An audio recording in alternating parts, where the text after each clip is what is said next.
Ako po si Linda. Wala po akong stable na trabaho kasi mapili ako sa amo. May kasintahan ako at ito ay si Mateo. Siya ay isang delivery boy pero malakas ang kita niya. Kaya noong nakapag-ipon na siya ng sapat na pera ay bumili siya ng sarili naming bahay. Nakahinga ako noon kasi sa wakas ay nakalaya na kami sa buwan ng renta sa masungit naming landlady. Pagkatapos ng mahabang usapan at nang naibigay na kay Mateo ang deed of sale, ay kaagaran kaming lumipat. Medyo makaluma ang disenyo ng bahay. Ang bakuran ay halatang napabayaan na, pero ang loob nito ay halatang inalagaan talaga. Sobrang saya ko noon kasi nakalipat na nga kami ng tuluyan. Subalit ang hindi ko alam ay dito na mag-uumpisa ang totoong pagsubok na darating sa buhay namin ni Mateo. Isang gabi, pagka-uwi ko galing trabaho, ay may napansin akong tila isang babae ang pumasok sa kwarto namin ng kasintahan ko.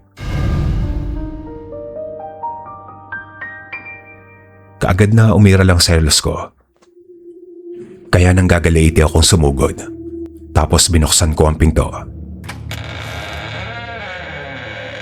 Tinawag ko ng malakas ang pangalan ni Mateo na may kasamang pagmumura. Subalit ang sumalubong sa akin ay ang katahimikan ng silid. Walang bakas na may tao roon. Para bang namalikmata lamang ako sa aking nakita. Pero sa isip ko ay hindi. Hindi ako pwedeng magkamali. Isang babae na nakaputi at may mahabang tuwid na buhok ang pumasok sa kwarto. Pinilit kong inisip ang buo nitong imahe na nakita ko at nagimbal ako sa aking natuklasan. Sapagkat walang paa na tila ba lumulutang sa ere ang babaeng iyon.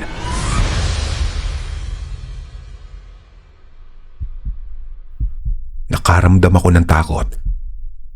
Kaya hindi na lang ako tumuloy na pumasok sa kwarto namin. Dumiretso ako sa sopa, tapos binuksan ang telebisyon.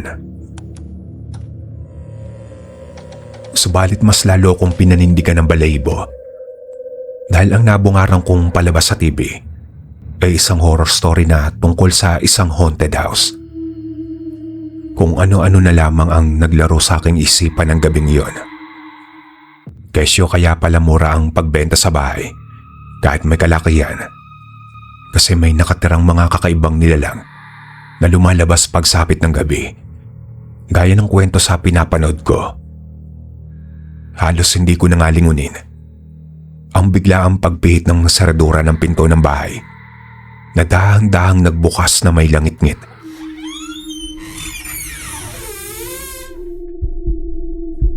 Parang tambol ang puso kong dahan-dahan na bumaling roon.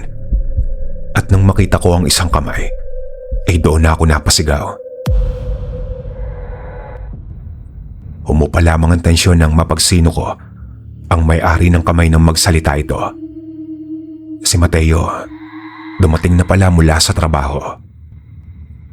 Pati siya ay halatang nagulat sa malakas kong pagsigaw at pagkaripas ng takbo para yumakap sa kanya. Tinanong niya ako kung ano ang nangyari. Pero hindi ko agad na ikuwento ang kababalaghang nakita ko. Nang mapakalma niya ako sa isang basong tubig na ipinainom niya sa akin, ay dito na ako nagkwento sa kanya. Subalit imbis na matakot siya, ay natawa pa siya sabay sabi na hindi totoo ang mga multo. Ipinilit ko naman na totoo ang nakita ko. Subalit hindi niya ako pinaniwalaan. Hanggang sa niyaya niya na ako sa kusina para pagsaluhan ang dala-dala niyang mga pagkain. Magmula ng gabing yon, ay kakaiba na din talaga ang pakaramdam ko sa nilipatan at binili naming bahay.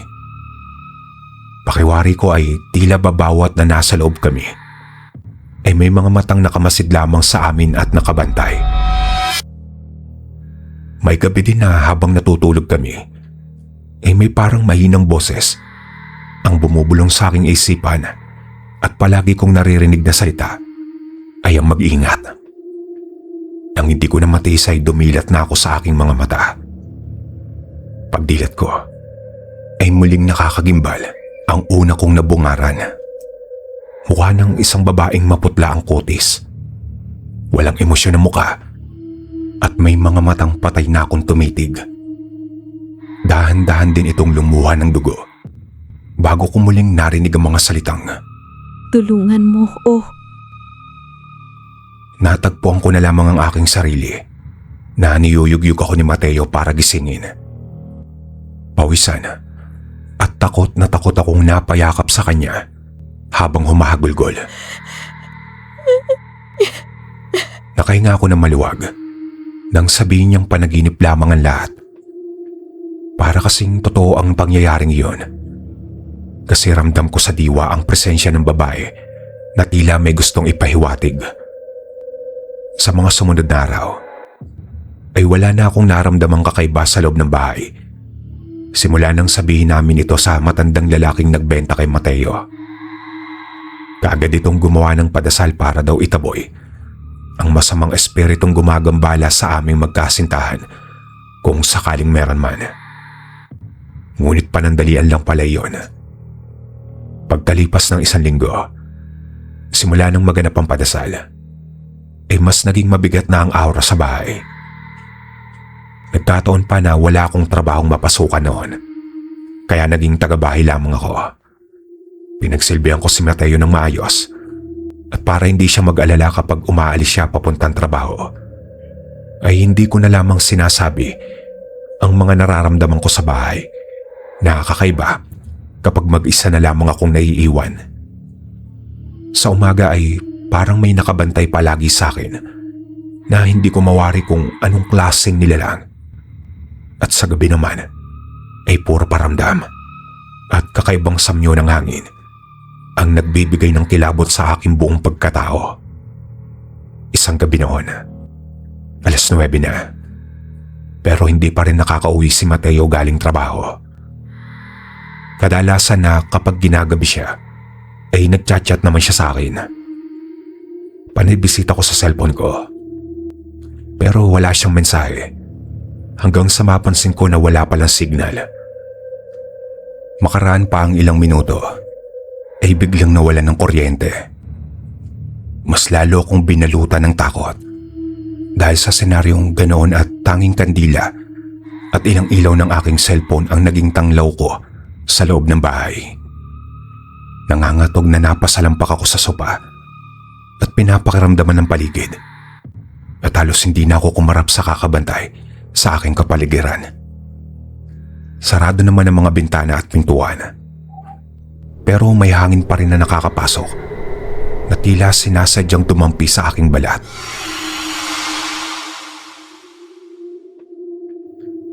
Gusto kong sumigaw dahil sa takot, subalit parang natutuyo ang aking lalamunan.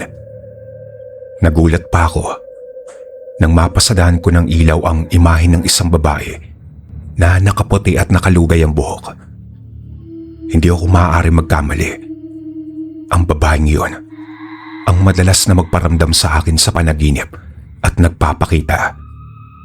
Natatakot man, ay nilakasan ko ang aking loob. Nakausapin siya at kung ano ang kanyang kailangan. Dahil sa ginawa kong iyon, ay unti-unti siya nagpakita sa akin ng buo at may mukhang nakakaawa. Habang nakatitig ako sa kanyang mga mata, ay parang nakikita ko ang isang maras na kaganapan at ang babaeng sinasaktan ng mga sandaling iyon ay walang iba kung hindi ang babaeng multo na nagpapakita. Isang matandang lalaki ang gumawa sa kanya ng karasan. Pagkatapos gawin ng karumal-dumal, ay nagawa pa nitong iyuntog ang ulo sa sahig hanggang sa ito ay mabasag at kumalat ang dugo sa sahig. Hindi pa nakontento, isinilid pa sa sako ang babae, saka kinaladkad palabas ng bahay, papunta sa may likod. At sa may malaking puno ng aratiles, ay nagukay ang matanda sa kanya ito ibinaon ng katawan ng kaawa-awang biktima. Pagkatapos matabunan, ay saka ko pa lamang nakita ang mukha ng lalaking iyon. Malinaw na humarap ito sa akin Hindi ako pwedeng magkamali. Siya ang matandang lalaking nagbenta ng lumang bahay kay Mateo at kung saan niya ginawa ang pagpaslang sa babae ay sa mismong sopa na kinaroroonan ko ng mga oras na iyon. Pagkatapos kong mapanood ang buong detalye at ipakita ng babaeng multo kung saan nakalagay ang mga pwedeng gamiting ebidensya, ay bumalik na ang kuryente. Pagkaliwanag ng bahay, ay eksakto naman ang pagbukas ng pinto at si Mateo ay dumating na.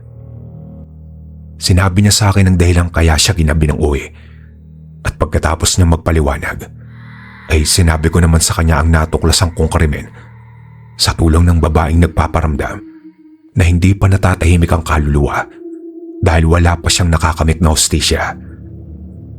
Sa una ay hirap niyang paniwalaan ang mga kwento ko. Pero sa huli, ay nakumbinsi ko siya na pumunta sa likod bahay at hukayin ng parte ng lupa na malapit sa matandang puno ng aratiles kung saan inilibing ang labi ng babaeng nagmumulto.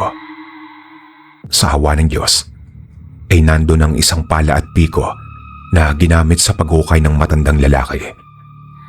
Dahil sa mga kagamitang iyon, ay mas lumaki ang tiwala sa akin ni Mateo na totoo ang mga sinasabi ko. Nagsimula kami maghukay hanggang sa makita namin ang labi ng biktima. Ang suot nitong damit ay kapareho ng damit ng babaeng nagmumulto sa loob ng bahay. Medyo may amoy pa ang bangkay, pero tinis namin iyon. At nang makumpirma naming labi nga iyon ng tao, ay tumawag na kami ng pulis para mag-imbestiga. Dito ay mas napatunayan ng mga otoridad ang lahat.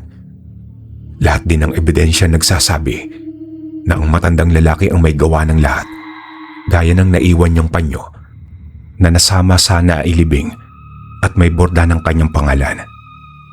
Natagpuan niya yung kasama ng mismong biktima, kaya ng gabi ding iyon ay nadakip ang suspect. Kinaumagahan ay binigyan namin ng simple pero disenteng burol ang biktima at pinabendisyonan na din namin ang labi niya sa isang pari para mas maging panatag na ang kanyang kaluluwa. Sa huling sandali ay parang may yumapos sa akin sa pamamagitan ng malamig na hanging bumalot sa akin at alam kong siya na iyon na tila ba nagpapaalam na at nagpapasalamat. Simula nang malutas ang kaso ay hindi na muling nagparamdam pa ang babaeng multo at naging mas tahimik na ang buhay namin ni Mateo. Pagkalipas ng ilang linggo ay nagkaroon na rin ako ng stable na trabaho. Hindi lang yon, dahil sa mga sumunod na araw ay nakumpirma kong ako ay nagdadalang tao na sa aming unang anak ng aking nobyo. Nagpakasal kami nang malaman ni Mateo na buntis ako dahil ayaw daw niyang isilang ko ang anak namin na hindi pa legal ang aming pagsasama. At ang naging anak naman namin na isang malusog na babae ay isinunod namin sa pangalan ng aming natulungan at ito ay si Andrea. Hanggang dito na lang po ang aking kwento mga kalakbay. Maraming salamat.